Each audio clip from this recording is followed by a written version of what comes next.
السلام علیکم ورحمۃ اللہ۔ امجد 786 میں تمام دوستوں کو خوش آمدید کہتا ہوں۔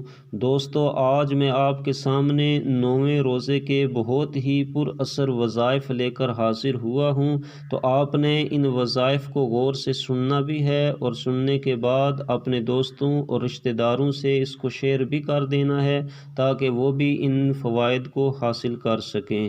تو ویڈیو کا باقاعدہ آغاز کرنے سے پہلے صرف اتنی گزارش ہے کہ جو دوست میرے اس چینل پر نئے ہیں وہ اسے سبسکریب بھی کر لیں، اور ساتھ ہی بیل کے نشان کو بھی دبا دیں، اور اگر اس کے بعد آل آتا ہے تو اس کو بھی دبا دیں۔ تو چلیں ویڈیو کا باقاعدہ آغاز کرتے ہیں۔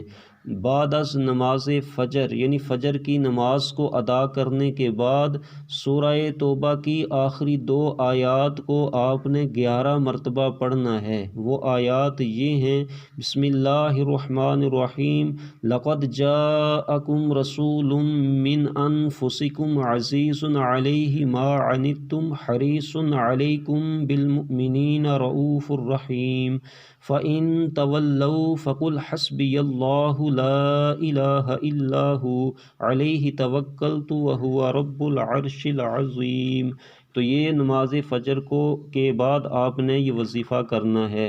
اس کے بعد نماز ظہر کو جب ادا کر چکیں تو اس کے بعد آپ نے سورہ بقرہ کا پہلا جو رکوع ہے اس کو 11 مرتبہ پڑھنا ہے، یعنی الف لام میم سے لے کر وَلَهُمْ عَذَابٌ عظیم تک جو پہلا رکوع ہے اس کو آپ نے 11 مرتبہ پڑھ لینا ہے۔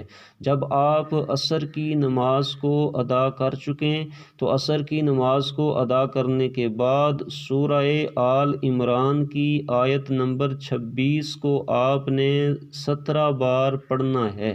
وہ آیہ کریمہ یہ ہے: بسم اللہ الرحمن الرحیم، قل اللہم مالک الملک تؤتی الملک من تشاء وتنزع الملک ممن تشاء وتعز من تشاء وتذل من تشاء بیدک الخیر انک علی کل شیء قدیر۔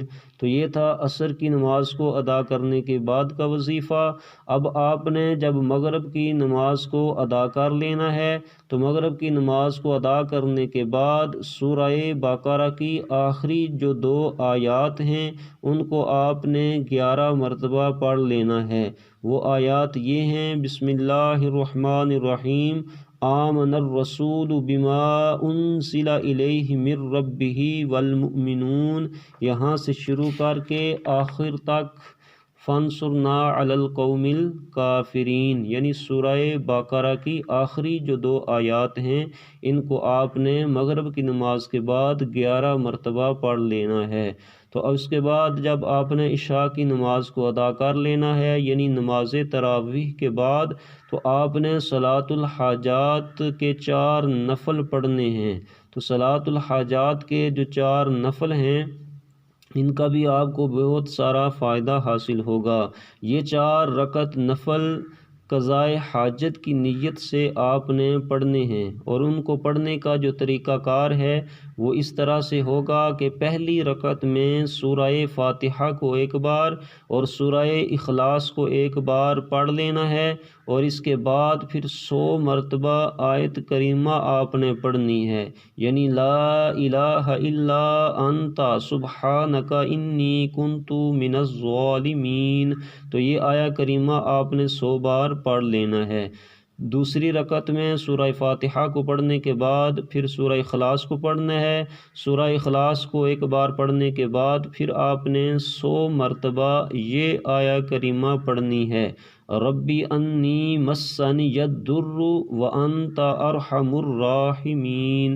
جب تیسری رکعت کو آپ نے ادا کرنا ہے تو اس میں سورہ فاتحہ اور سورہ اخلاص کو 1 بار پڑھنے کے بعد 100 مرتبہ یہ آیت کریمہ آپ نے پڑھنی ہے: وَأُفَوِّضُ أَمْرِي إِلَى اللَّهِ إِنَّ اللَّهَ بَصِيرٌ بِالْعِبَادِ۔